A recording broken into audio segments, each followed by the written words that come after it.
各位观众朋友们，大家好，欢迎来到大哈沟中文频道，我是 Sam 群胜。我们的节目会在每个星期一播出，记得准时收看哦。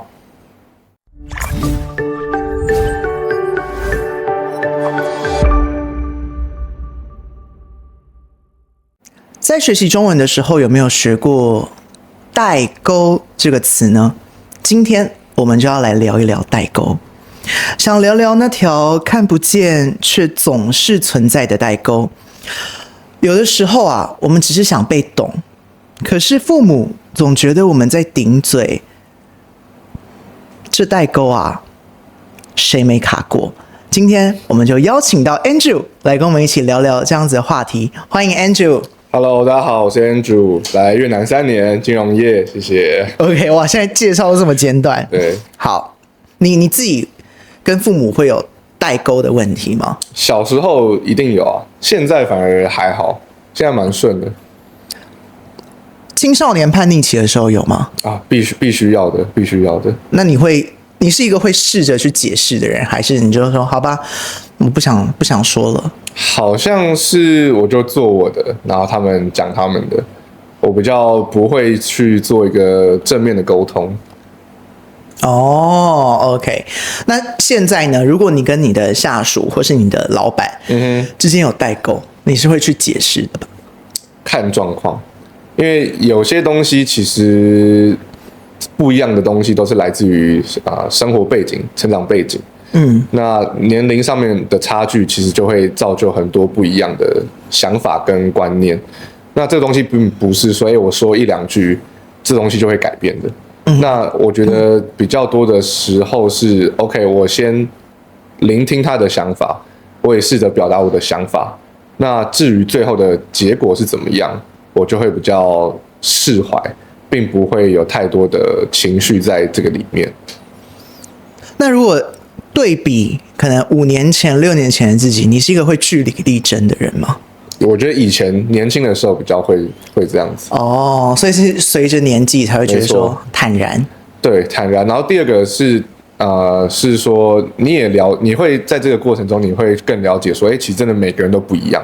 你不要说可能是我们跟父母这种可能不同年代的代沟，即使是同年纪的人。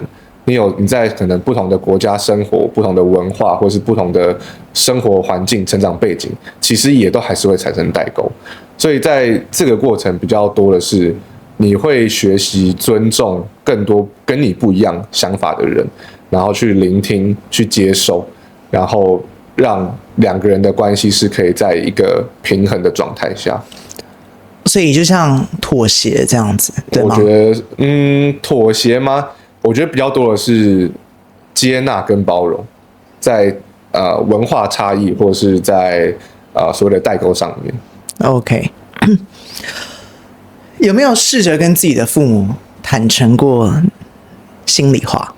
我长大后其实很长我其实长大后蛮常跟我父母，我有2个年纪比较大的哥哥，但是我跟我爸妈有一个我们3个人的群组，就是 LINE 的群组。所以是排挤你另外2个？对，没有，就是我们平常比较多，就是会可能生活上，不管是可能生活的习惯啊，或者是消费的东西，我们会比较多在一个群组里面去做讨论。然后或者我可能回国的时候，因为我哥哥他们也都不在台湾，那我就会在那个群组说，我们要不要吃什么，或者我们要约什么样的时间点？所以我们会透过那样的群组去跟他们聊天，跟去讨论一些东西。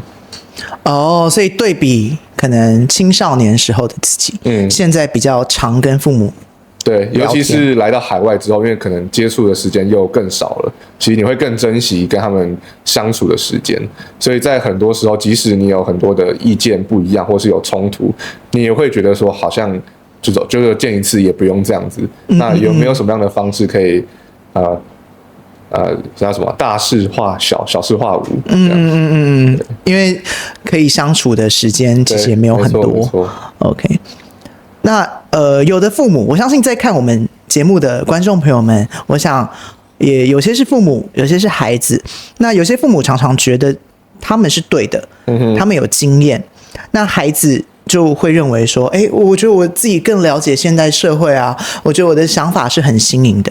你觉得要怎么做才能够让双方更理解彼此呢？其实我觉得，任何一段关系，不管是父母或跟小孩，或是朋友，或是甚至是情侣，其实你要有办法去了解对方的想法。其实能做的就是沟通，所以你们得找到适合你们的沟通方式。那像我跟我爸妈，我爸妈就我现在31岁嘛，我爸妈已经是快要接近70岁的年纪了，所以生活的世代观念什么其实都不一样的。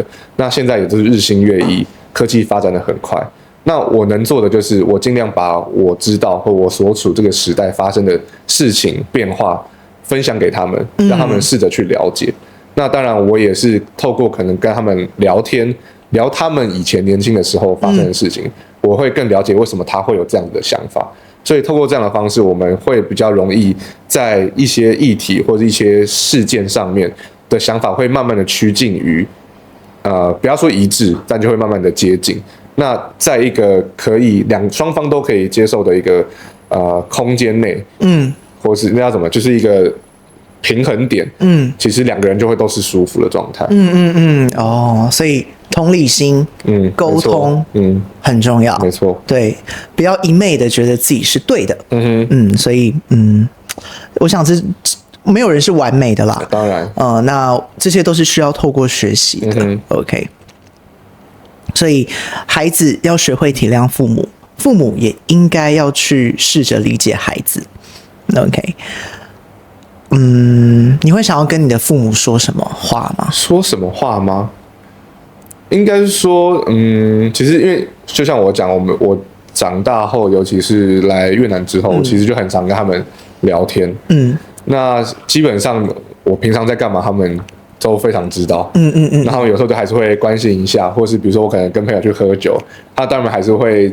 就是提醒一下说，就是少喝一点啊，对身体不好。但他们也不会阻止我，或者也不会想要试着要扫我的兴。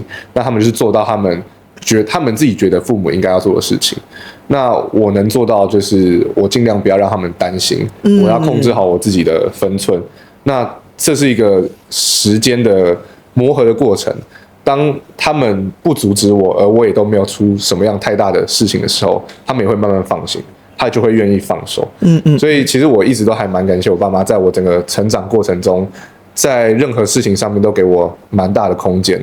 像当初来越南，我是来越南的前一个礼拜跟他们讲说，我要出国工作了，这么临时？对，就是这么临时。我就说，我在前公司我离职了，然后我准备要办签证，我要去越南工作了，然后就来了。他们可以马上接受这样子的。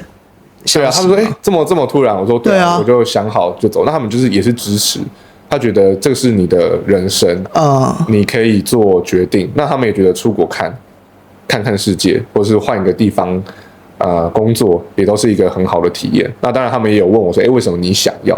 那我就会跟他讲，我为什么要来？然后讲完以后，他们是可以接受的，他们也就 OK。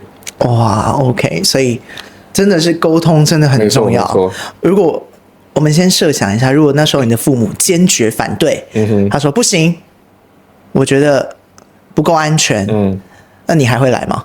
我还是会来，我还是会来。那时候不过这样子就会造成一个很严重的代沟，可能就是你要花更多的时间心力去沟通这件事情。对，那甚至是因为我是先做决定，我才通知他们的，那可能你就会需要更多东西去修补。你做的这个决定造成的可能关系上面的一个损害，不好的结果，对不对？那我蛮好奇的，就是你的爸妈是有追踪你的 Instagram 对吗？他们有加我脸书。但脸书我们现在基本上不会用了。我偶尔还是会发一下，会发一些东西。就我爸妈是2个人，我的账号是关起来的，但我爸妈是2个人都有我的 Instagram。然后我就是也没有因为他们在我的好友名单内，我会选择性的不 po 什么样的东西，也没有所谓的自由的东西，所以他们基本上是完完全知道我的生活发生的所有事情。哇塞，那对我哇塞，我的 Instagram 上面我不会让我爸妈追踪我的 Instagram，所以我爸妈也常常刚那个群组里面，有时候我 po 一些 story， 他们会截图说，啊，你是去哪里啊？跟谁、啊？真的假的？他们都会用 Instagram 看你的？没错，没错。哇塞！然后有时候还会转发到我们整个家庭里面的群组里面，说，就是 Andrew 又跑去哪里玩啊，做什么事情，然后跟我哥他们分享这样。那你们家庭的亲子关系非常非常，我觉得这是就是我刚刚讲，这是时间慢慢磨出来的，就是当你自己有办法掌控好你的人生或是你的生活，你不要做一些会让他们一直很担心的事情的时候，他们相对来说就会给你很大的空间。OK， 哇 ，OK， 好，哇，太酷了！因为我想应该很多人都不会让自己的父母看自己的 Instagram 或是什么，但我觉得可能这个就是要慢慢培养的啦，需要时间慢慢磨练的，所以我想大家也不用急着去做这件事情，尤其是父母你越想要了解孩子，可能孩子就会跑得越远。对，没错。所以慢慢来。那其实父母身为孩子的我们，父母也不一定要完全懂我们，也许他们只需要我们多说一句。我没有在跟你吵架啦，我没有想要跟你吵的意思啦，我只是想要被理解。那希望这一集呢，可以让你有勇气好好的坐下来跟你的爸爸妈妈沟通。感谢您收看今天的大哈沟中文频道，我是 Sam 群胜，这是 Andrew， 我们下次再见，谢谢，拜拜。